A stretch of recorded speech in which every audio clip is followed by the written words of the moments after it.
তাহলে কি আওয়ামী লীগ আবার বীরের বেশে ফিরে আসতেছে? আওয়ামী লীগের সময়ও বাংলাদেশে হুজুরদের অন্তরে ঈমান ভালো ছিল। ভাই স্বৈরাচারী সরকার পতনের পর রফিকুল ইসলাম মাদানী খেপে গেলেন। বিএনপির মিছিলে জয় বাংলা করে জয় বাংলা, জয় বঙ্গবন্ধু। একটা আছে না, তুই কি আর গতি ছাড়া গপিছে ঘুরে বেড়াস। এই ভিডিওটা খুব ইন্টারেস্টিং হতে যাচ্ছে। ভাই স্বৈরাচারী সরকার পতনের পর রফিকুল ইসলাম মাদানী খেপে গেলেন। কি কারণে খেপে গেলেন তা জানেন? যদি না জেনে থাকুন তাহলে এই ভিডিওটা সম্পূর্ণ দেখুন। কি বললো এই রফিকুল ইসলাম মাদানী? আওয়ামী লীগের সময়ও বাংলাদেশে হুজুরদের অন্তরে ঈমান ভালো ছিল, তাজা ছিল, কারণ কষ্টে ছিল। কিন্তু এখন মুনাফিক দিয়া ভরপুর। কারণ কি ক্ষমতার দ্বারে কাছে যাওয়া যায়, হালুয়া রুটি খাওয়া যায়, বাগবাটোয়ারা পাওয়া যায়। আল্লাহ মাফ করুক, আমাদের অনেক হুজুররা মনে করে আমরা ক্ষমতায় আইসেই পড়ছি। বুঝেন নাই? হাসিনা গেছে মানে আমরা কি করছি? একটা কথা মনে রাখবেন, মক্কি জিন্দিগিতে মুনাফিক ছিল না। উলামায়ে কেরাম এখানে উপস্থিত, মক্কি জিন্দিগিতে কি ছিল না? মুনাফিক ছিল না। মদিনার জিন্দিগিতে যাওয়ার সাথে সাথে মুনাফিক দিয়া ভরপুর হয়ে গেছিল। কেন? কারণ মক্কি জিন্দিগিতে খালি কষ্ট আর কষ্ট। মাদানীর এই কথাগুলো শোনার পর আওয়ামী লীগ পন্থী কিছু হুজুর এমন ভাবে নাচ গান করতেছে যা দেখে আপনি অবাক হয়ে যাবেন। শেখ হাসিনা বলে স্লোগান দিতেছে। আপনারা দেখুন, নিজের চোখকে দেখুন এবং নিজের কানে শুনুন।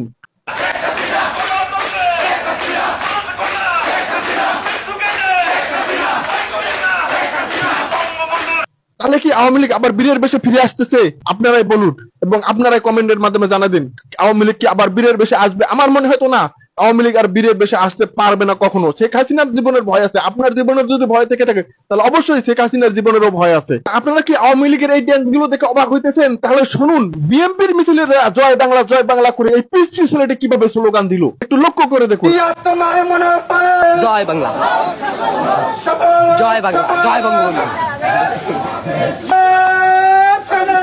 জয় বাংলা। বিএনপি মানতে হবে, বাট সাহস আছে বিএনপির মিছিলে দেয়া জয় বাংলা জয় বঙ্গবন্ধু বলে স্লোগান দিতেছে। বর্তমান বাংলাদেশের তরুণ ছাত্রদের নবাগত দল এনসিপি, যার নিবন্ধন এখনো হয়নি, আগামী দিনে হবে, সে সম্পর্কে এই বিএনপির নেত্রী কি বললো তাই একটু মনোযোগ দিয়ে দেখুন। একটা আছে না, ওই যে ডাক্তার, আরে তোর বাপে তোর ডাক্তার বানাইছে, তুই জনগণের খেজমত করবি। তুই কি আর গতি ছাড়া গপিছে ঘুরে বেড়াস আর চাঁদাবাজি করস। তোর কি এইটার জন্য তোর বাপ মা ডাক্তার বানাইছিল? হ্যাঁ, কথাটা কিন্তু একটু রহস্যজনক লাগলো, কারণ ওর বাবা ও ডাক্তার বানাইছে, হ্যাঁ, চিকিৎসা করার জন্য, মানুষের মানবতা সেবার জন্য। বিদেশে গেছে, লেখাপড়া করছে, বাংলাদেশে এসে ডাক্তারি করবে, সবকিছুই করবে।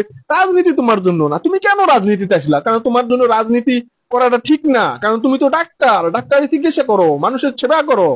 চশমা আলী বুবু জান, তুই কেমনে করে যাইয়া এই কথাটা আমি মানতে পারলাম না, কারণ তুমি ওকে বললা চশমা আলী বুবু, চোখে চশমা দেওয়া পাওয়ারের জন্য, আর তুমি চোখে চশমা দেওয়া ফ্যাশনের জন্য।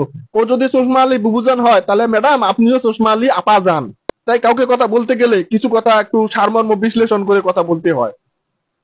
তাই বন্ধুরা, আজ ভিডিওটা এই পর্যন্ত। যদি ভিডিওটা ভালো লেগে থাকে তাহলে অবশ্যই ভিডিওটি লাইক দিয়ে, চ্যানেলটি যদি সাবস্ক্রাইব না করে থাকেন অবশ্যই সাবস্ক্রাইব করার অনুরোধ রইল।